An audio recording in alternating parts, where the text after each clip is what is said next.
Hello and welcome. You're watching a special broadcast with me, Shavan Sen, on that historic official state visit of Prime Minister Modi to United States of America. Ladies and gentlemen, for the longest time, India-US relationship was largely viewed with a lot of skepticism. What has really changed?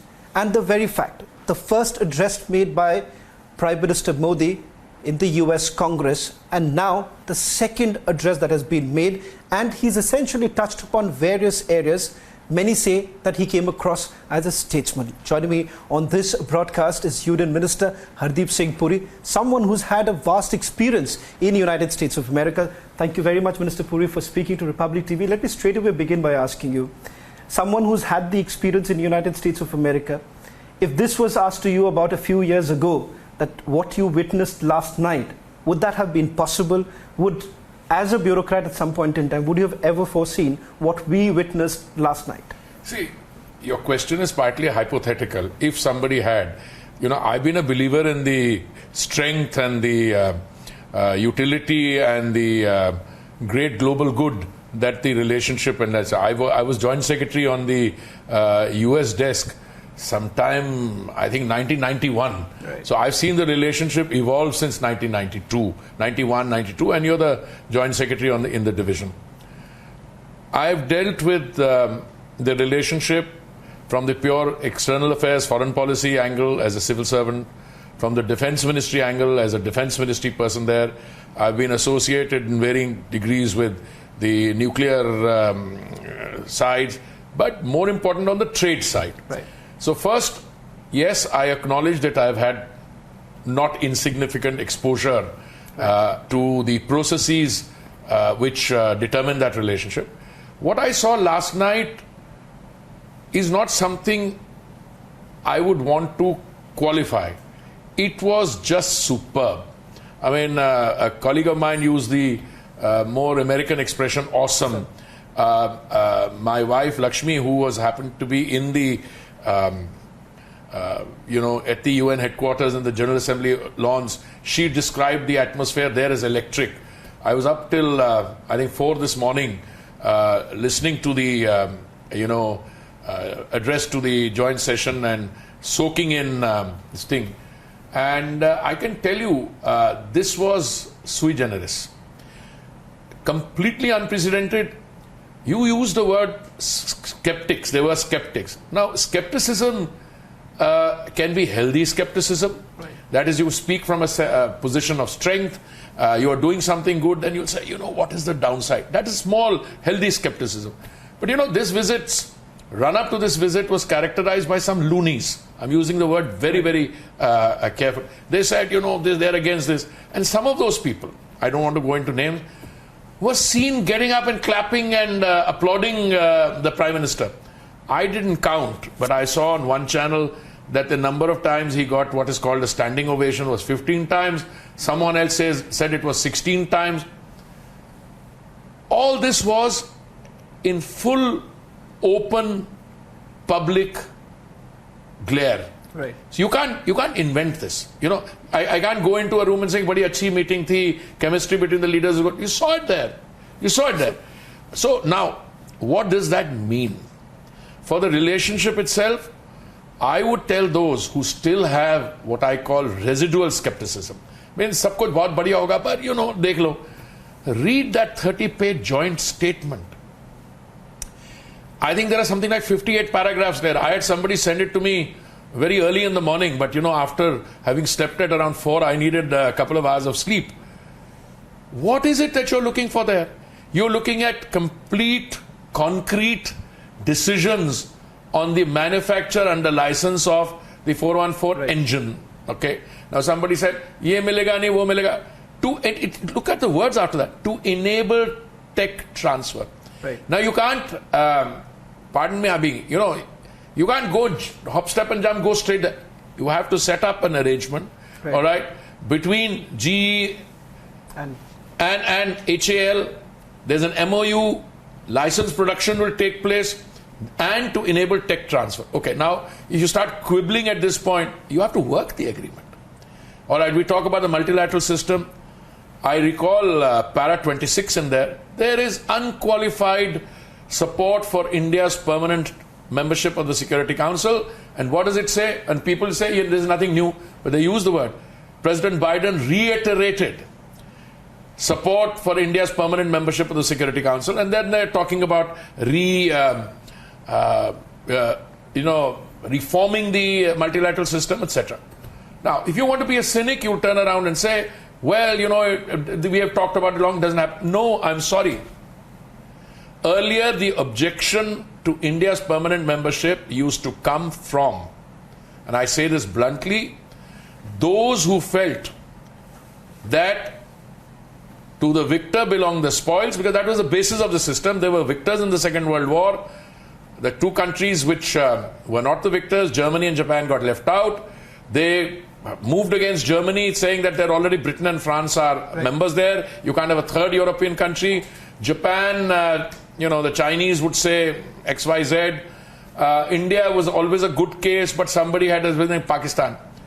My submission to you is the world of 1945 no longer, in terms of considerations and mindset, resonates in 2023. It's a new world. And today, as I said yesterday in such an interaction, today the Security Council needs India. Why? Because it is a paralyzed Security Council. There are very few leaders of the stature of Mr. Modi who can reach out not only to the heads of state and government in the West, to the East, everywhere. His is a voice which is listened to. Plus, India has repeatedly demonstrated heavy lifting capacity.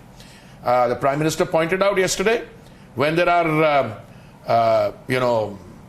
calamities or, some emergency anywhere in the world, India is ready to provide, and India has repeatedly providing assistance. Right. When you have to face a pandemic like COVID, I used to say that out of the 193 countries, 100 countries were beneficiaries of India's vaccines. The Prime Minister used an even higher figure.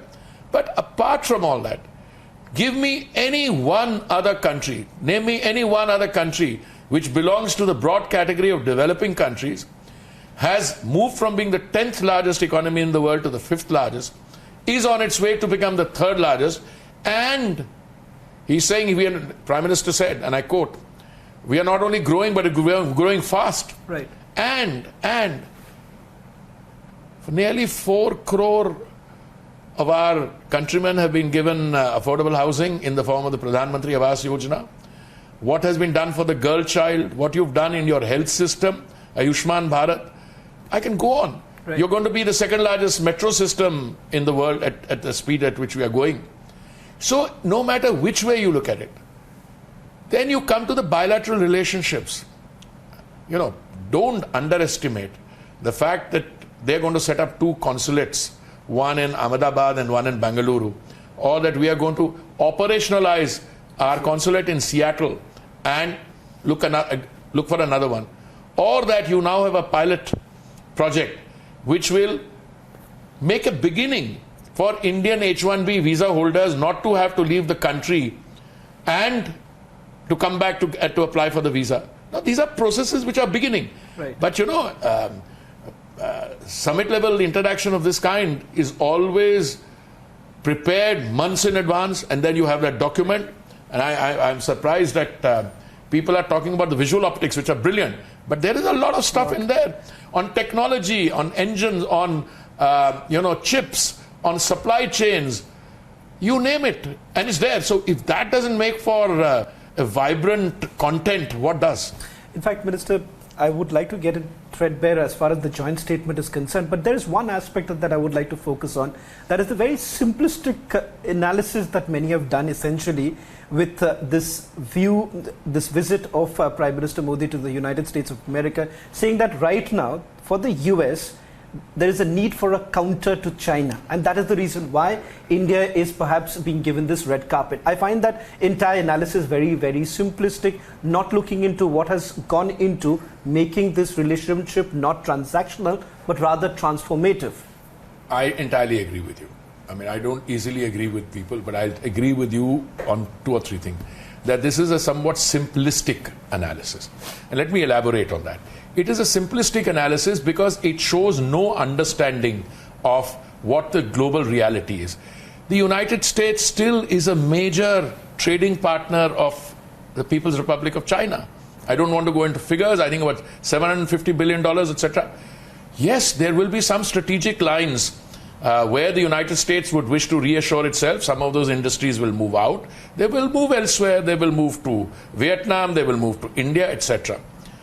But the United States is separately talking bilaterally to the People's Republic of China. The Secretary of State has had a visit there. I know some harsh words have been exchanged. The leadership has been described in particular words. I'm a professional diplomat. I don't get into that. But the strength of the India-US relationship, if you want to use the word alliance, you see, the alliance word earlier used to be if you were part of military pacts. That was the difference between India and our Western neighbor. Our alliance comes from the shared values of democracy. Ours comes from the fact that you've got, $190 billion of trade. The fact that you are cooperating with them in green energy, in green hydrogen, in biofuels.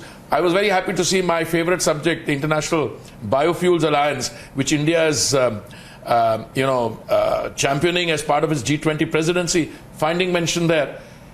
That is the strength of India-US relations. That is the alliance. It's not aimed at anyone. Even the Indo-Pacific. Look, if two countries, which are vibrant democracies, that's a $23 trillion economy. Right. When we move towards third position, we would be, getting an even bigger economy. Our per capita income will go up many times. When we collaborate, it's a message to the rest of the world. And if you're a skeptic, you'll say, "Arey wo kisi ne ye keh diya." Jo existing president of the United States hai, you heard his statement. I sat up and watched the dinner speeches. I must say, PM was in great form. I mean, both in terms of the address to the Congress. By the time he reached the state dinner, he said, "I've forgotten how many times I've spoken today. 5 times, possibly 6 times." But the messaging is a two-way process. Right. I would like to ask all those who've been skeptical, I'm coming back to your word, have you ever seen lawmakers, including the presiding officer of the House, the Speaker, line up with a copy of the PM's speech and ask for the autograph? You saw that.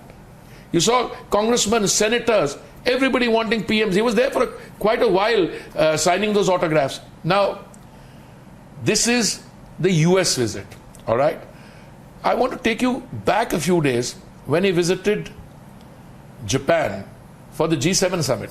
And after that, and what happened there, the pictorial evidence, what happened, it's all in the public domain. When he reached, I think it was Port Moresby, I think first Indian Prime Minister to visit the South Pacific and PNG, I think, you saw the warmth and reverence with which he was received by the Prime Minister of that country. But not only the gesture at the airport, the, traditional Indian side, you welcome and somebody respected, somebody whom you greatly respect, touching the feet. But what he said in the statement, he said, "We draw great strength and joy from the fact that you are leading the G20 and your voice is heard with great respect in the G7 because you have risen from amongst us." That is the transformation. Here is a developing country, and the Prime Minister says, 2047 tak, right, Amrit Kal tak, when we are 75 years old, we should be a Viksit Desh. But look at where the processes are getting there. So I can tell you, I deal with housing and urban affairs and petroleum and natural gas, but the foreign policy part of me, I was thrilled because this is not just unprecedented.